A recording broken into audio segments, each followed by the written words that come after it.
Gold trusted gold buyers. మీరు తాకట్టు పెట్టిన బంగారాన్ని విడిపించి ఈ రోజు ఉన్న మార్కెట్ ధరకు కొనబడును.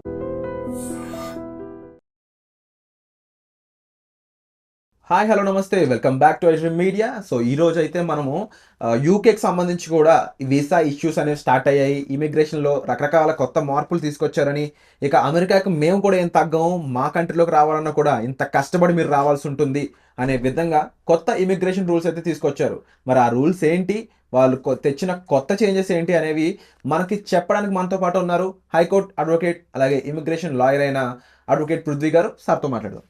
నమస్కారం సార్. నమస్తే గారు. ఒక పక్కన ట్రంప్ ఆల్రెడీ కొత్త రూల్స్ తీసుకొచ్చి, టు బీ ఫ్రాంక్ ఒకప్పుడు ఎగ్జిస్టింగ్ రూల్స్ అయినా కొత్త విధానంలో మళ్ళీ తీసుకొచ్చి తన కంట్రీలో only certified and regularly verified persons ఉండడానికి మాత్రమే స్కోప్ కల్పిస్తున్నాడు.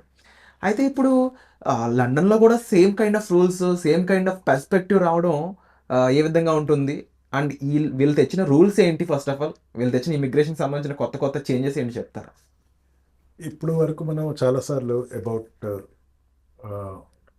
యుఎస్ రెగ్యులేషన్స్, ట్రంప్ ఆగమనం గురించి వాటి గురించి మాట్లాడుకున్నాం. ఇప్పుడు ట్రంప్ తీసుకొచ్చిన రిజల్ట్స్ దాని మీద స్టడీ చేసి లండన్లో ఉన్నటువంటి ఇమిగ్రేషన్ అథారిటీస్ కూడా మనం కూడా కొత్త రెగ్యులేషన్స్ తీసుకొద్దాం. నాట్ ఓన్లీ దట్, ఒక కొత్త పార్టీ వచ్చింది విరాట్, అక్కడ కొత్త పొలిటికల్ పార్టీ.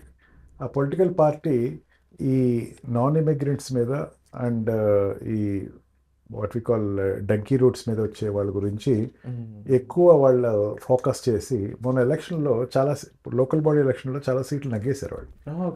దాంతో ఒక్కసారి వాళ్ళకి ఒక థ్రెట్ కాల్ వచ్చిందనమాట, మనం కనుక ఇప్పుడు మార్చకపోతే జనాలు మనం వ్యతిరేకిస్తారు అని. లోకల్ బాడీ ఎలక్షన్లో ఏమైందంటే రూలింగ్ పార్టీ సీట్లు తగ్గిపోయినాయి.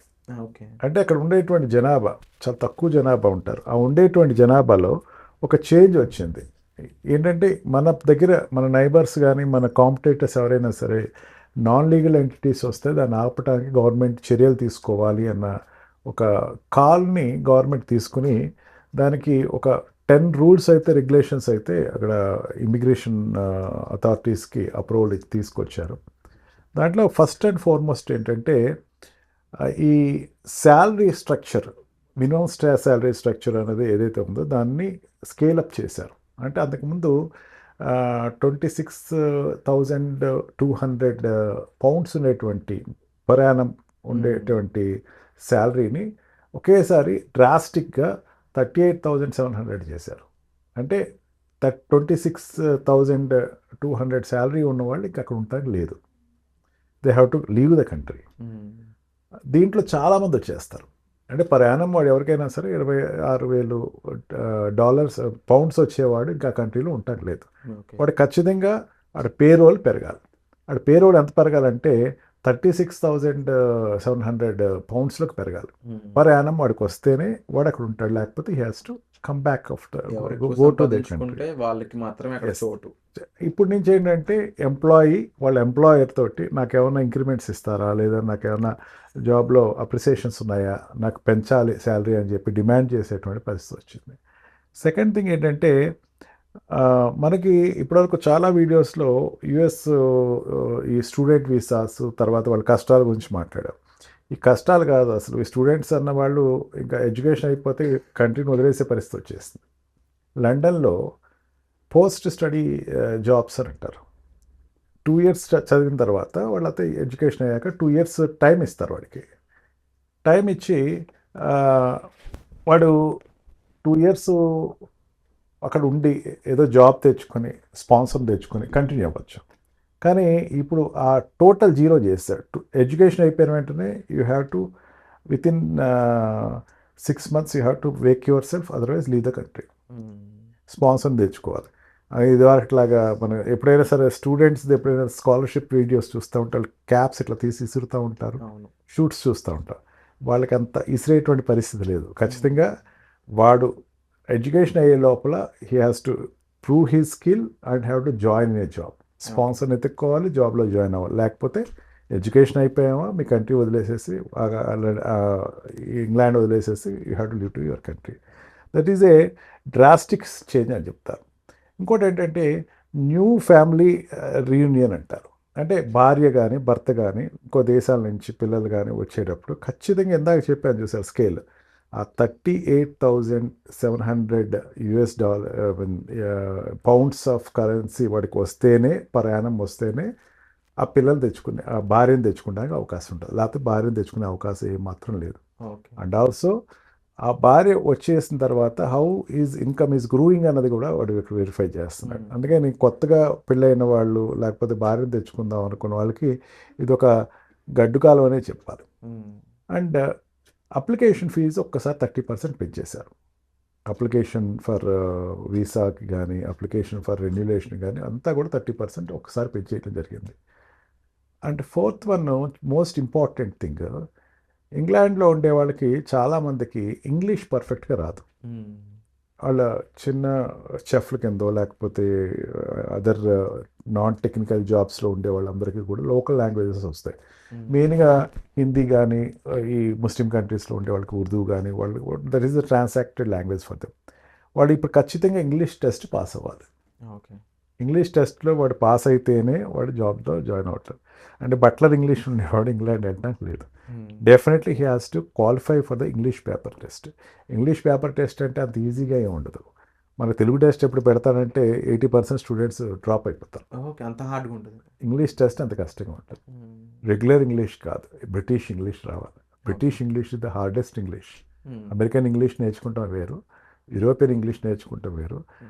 ఫర్ ఈ ఆస్పెక్ట్లో ఇండియన్స్ కొంచెం బెటర్, ఎందుకంటే మన బ్రిటిష్ ఇంగ్లీష్ మన కాలనికల్ కంట్రీ కాబట్టి బ్రిటిష్ ఇంగ్లీష్ మనం చాలా వరకు నేర్చుకున్నామని చెప్పి కాదు పట్టు ఎక్కువ అని చెప్పచ్చు. అంతేకాకుండా ఈ స్కిల్డ్ పీపుల్ని ఎవరైతే ఉన్నారో స్కిల్డ్ పీపుల్ ఇంతమంది ఉండొచ్చు అని చెప్పేసి ఏదైతే ఒక రేషియో తీసుకున్నారో దాన్ని రెడ్యూస్ చేయమని చెప్తున్నారు.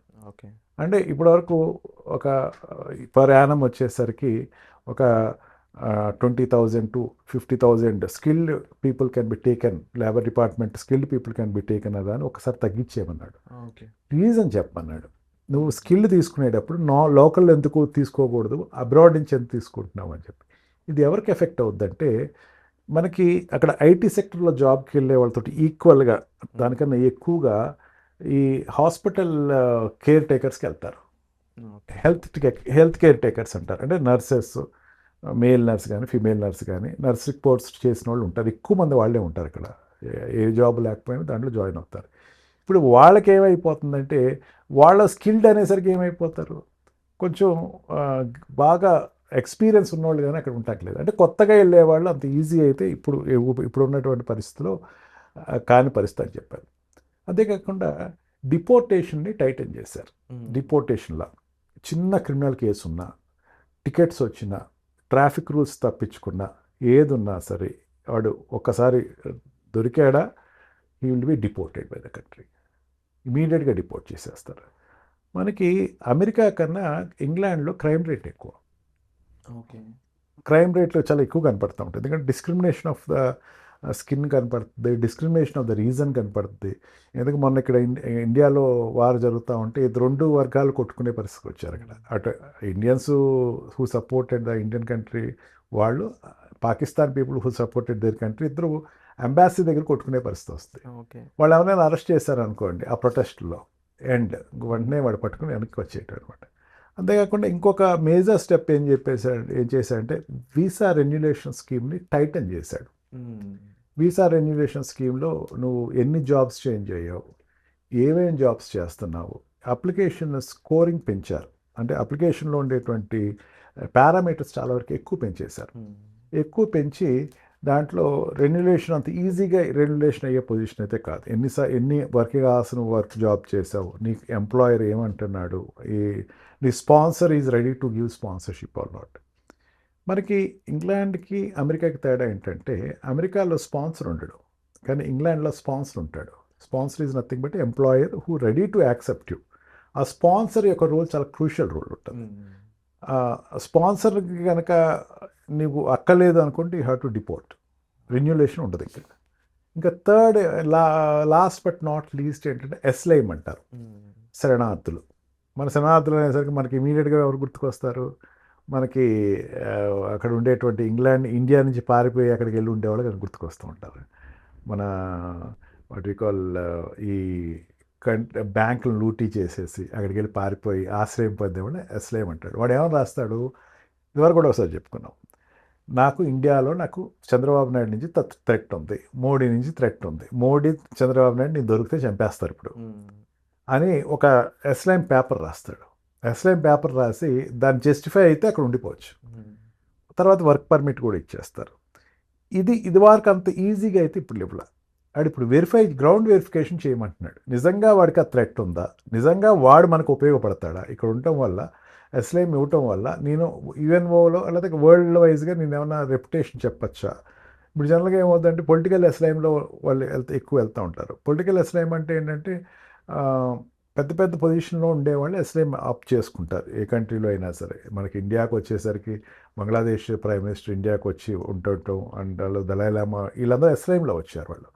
అలాగే ఇక్కడి నుంచి అక్కడికి వెళ్ళేవారు ఎవరు ఉంటారు, నీరవ్ మోడీ లేకపోతే బిగ్ పిన్, విజయ్ మాల్యా వీళ్ళందరూ వెళ్ళిన వాళ్ళు ఉంటారు. ఇది ఇట్లాగే ఇప్పుడు వాళ్ళు వెళ్ళటానికి అంత ఈజీ కాదు.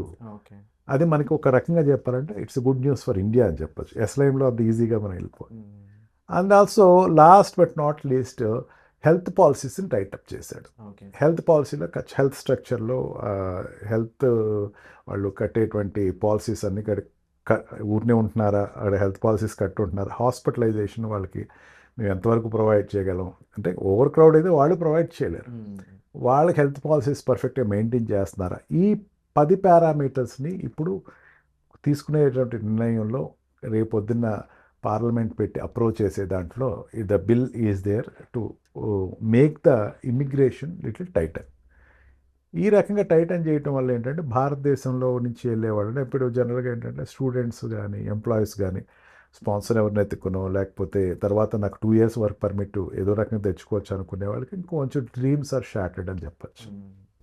సో ఓవరాల్గా అబ్జర్వ్ చేస్తే ఒక పక్కన రూల్స్ చేంజెస్ అనేవి చాలా క్లియర్గా ఇక్కడ మాకు వర్త్ మాకు యూజ్ అయితేనే మీరు ఉండాలి తప్ప లేకపోతే అవసరం లేదు అనే విధంగానే కనిపిస్తున్నాయి. ఒకప్పుడు లండన్ అయితే ఇప్పుడు కాదు అని క్లియర్గా అర్థమవుతుంది. అండ్ అగైన్ అమెరికా యొక్క ఇన్ఫ్లుయెన్స్ దీని మీద ఉందని అయితే కూడా మనకి క్లియర్గా కనిపిస్తుంది. సో సార్ చెప్పిన ఈ చేంజెస్పై మీ వ్యూ పాయింట్ ఏంటి, మీ అభిప్రాయం ఏంటి, కామెంట్ సెక్షన్లో మెన్షన్ చేయండి. And thank you so much for the information sir. Thank you. నిజంగా ప్రస్తుతం ఉన్నటువంటి సమాజం దేనికి ప్రయారిటీ ఇస్తుంది? ఆర్థిక సంబంధాల చుట్టూ మాత్రమే తిరుగుతోంది. మళ్ళీ ఎన్నికలంగానే చాలా విరక్తి కలుగుతున్నాం. మంచి అనిపిస్తుంది కదా, లేడీస్ కూడా ఛాలెంజింగ్ జాబ్స్ చేసినప్పుడు చాలా బాగుంటది. ట్రాఫిక్ అసిస్టెంట్స్ గా నియమించిన ట్రాన్స్జెండర్స్ అందరితో సాల్యూట్ చేయించుకుంటున్నారు. ఫుడ్ డెలివరీ ఇవ్వటానికి వెళ్ళినటువంటి డెలివరీ బాయ్ అనిల్ పై కళ్ళ ముందు